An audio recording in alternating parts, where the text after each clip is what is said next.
Bonjour, je m'appelle Aïcha Charahdine. Je suis professeure de français. Je m'adresse à vous à partir de Studio Educatek Al-Hamna de l'Académie Marrakech Safi. Aujourd'hui, on va aborder une leçon de langue intitulée Les registres pathétiques et tragiques. Bien, très bien.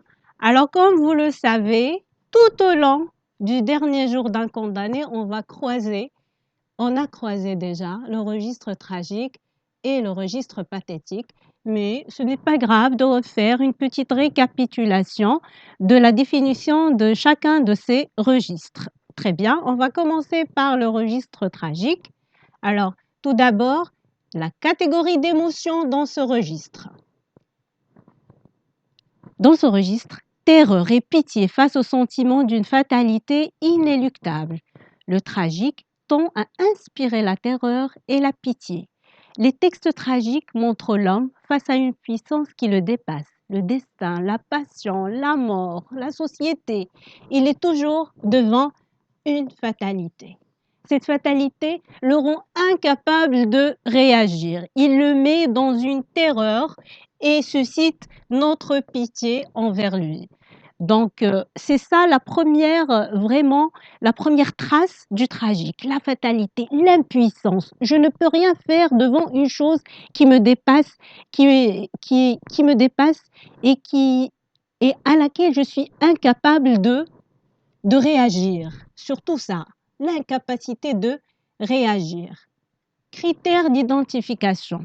Une personne est victime de force supérieure. Très bien. Il faut souligner force supérieure. De force supérieure à elle, qui la dépasse et décide de son destin. Champ lexical de la terreur.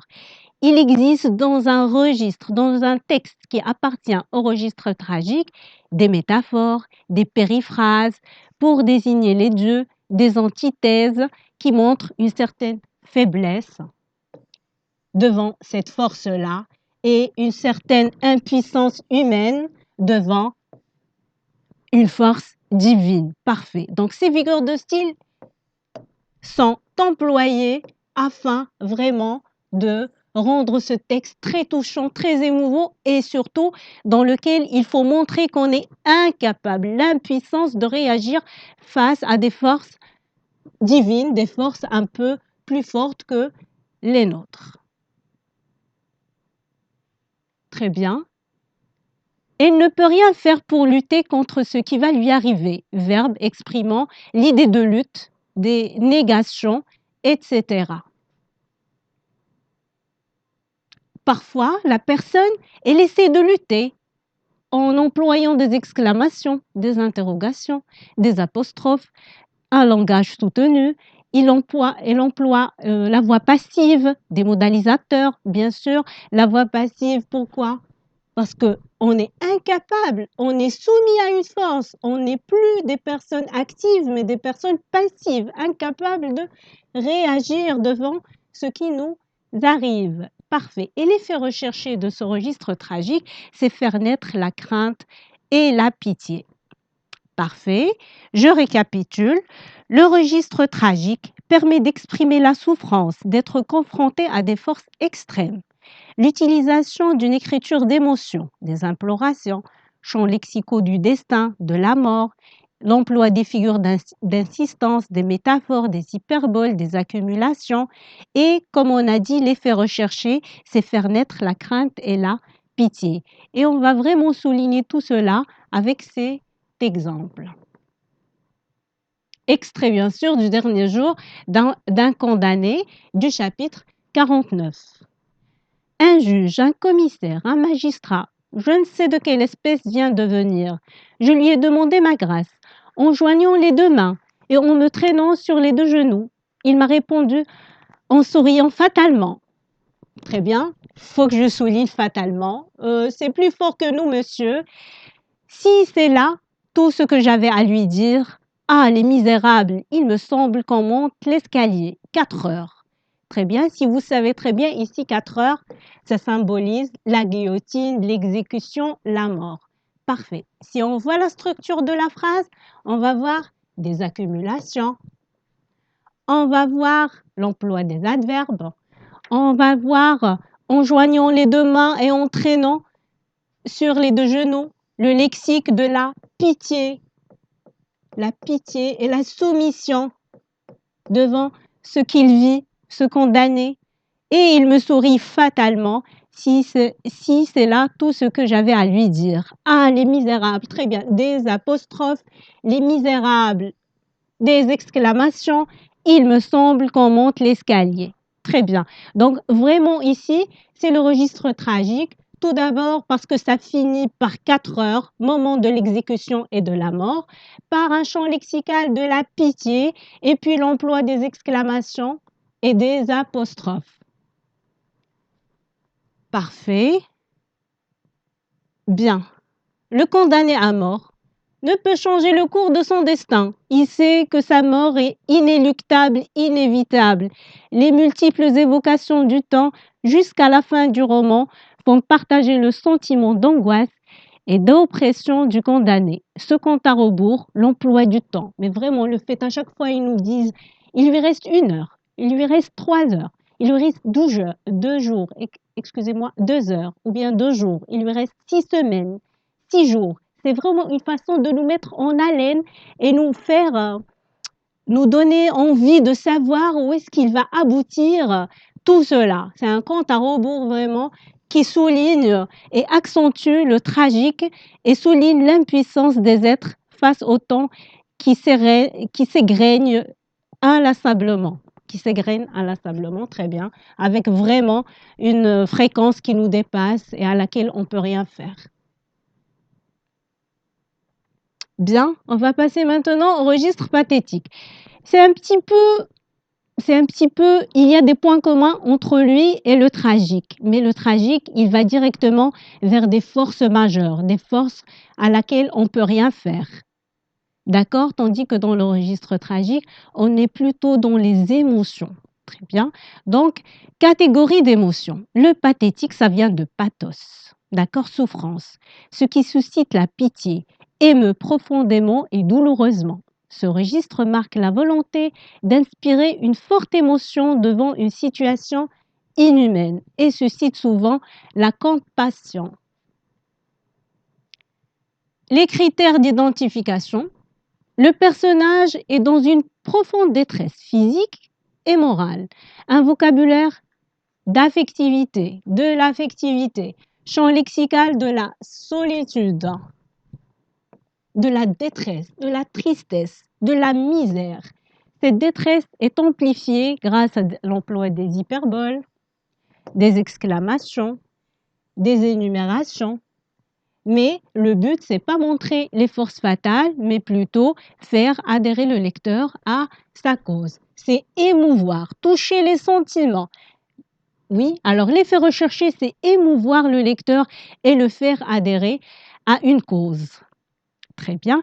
Et vous allez voir que dans Le dernier jour d'un condamné, vraiment, Victor Hugo, il a abusé du registre pathétique parce qu'il est dans une cause à laquelle il cherche des adhérents, à laquelle elle cherche des personnes qui vont le soutenir à la réaliser.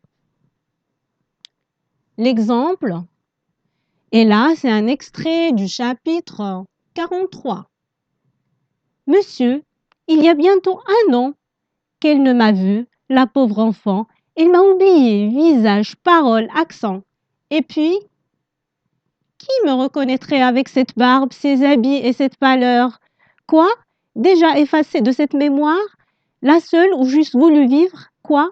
Déjà plus père? Être condamné à ne plus entendre ce mot de la langue des enfants, si doux qu'il ne peut rester dans celle des hommes? Papa? C'est un extrait du chapitre 43. Ici, vraiment, on est dans une situation pathétique, malheureuse, désastreuse, dans laquelle Marie ne reconnaît pas son père. Et ici, il est perdu. Quoi? La répétition de quoi? Déjà effacé de cette mémoire? Déjà plus père? Je ne suis plus père pour elle? Être condamné à ne plus entendre ce mot? Quoi? Il se pose la question à lui-même, il essaie de vraiment trouver une réponse. Cette pâleur, elle est due à quoi? cette pâleur? Elle est due bien sûr à sa condamnation, ses habits aussi, cette barbe, c'est au mauvais traitement dans lequel vraiment est soumis ce condamné. Et du coup, cette fille, elle ne peut pas reconnaître son père parce qu'il était maltraité pendant une année.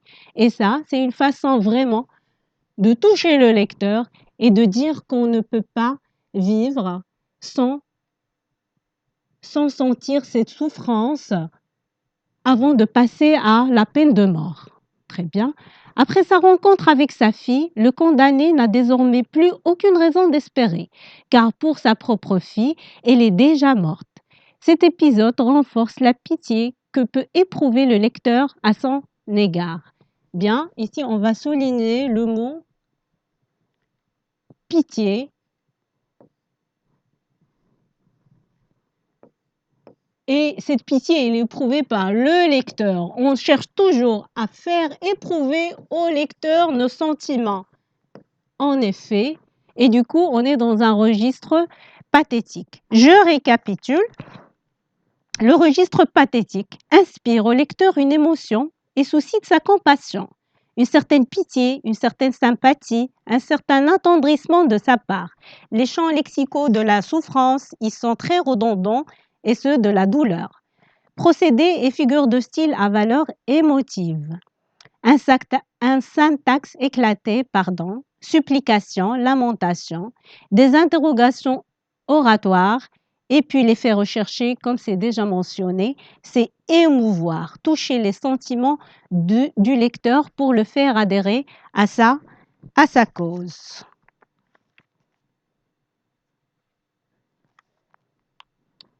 Oui, si on revient vraiment sur ces deux registres, on les voit très répétitifs dans le dernier jour d'un condamné. Bien sûr, ça touche le lecteur dans le côté pathétique, ça montre la cruauté de la peine de mort dans le côté tragique et on va voir aussi qu'il y a d'autres registres utilisés, le registre du satirique, le burlesque, on trouve aussi le registre dramatique. Plusieurs registres ont alterné dans ce texte-là, mais les plus forts et les plus vraiment mis en valeur, c'est les registres pathétiques et tragiques. Je souhaite que vous avez bien saisi le sens des deux registres. Vous allez voir que Victor Hugo, c'est pas pour rien qu'il a employé ce style d'écriture et ce n'est pas pour rien que aussi, si vous allez voir vers Antigone de Jean Anouilh, lui aussi, il a vraiment abusé du registre tragique afin de nous montrer que ce personnage tragique, cette héroïne tragique, elle était victime de son destin, victime de la fatalité du destin, celui de mourir pour sa cause. Laquelle était sa cause? C'est enterrer son frère Polynice. Bien, je souhaite que vous avez un petit peu appris de choses nouvelles. En attendant, je vous souhaite bonne journée, à très bientôt.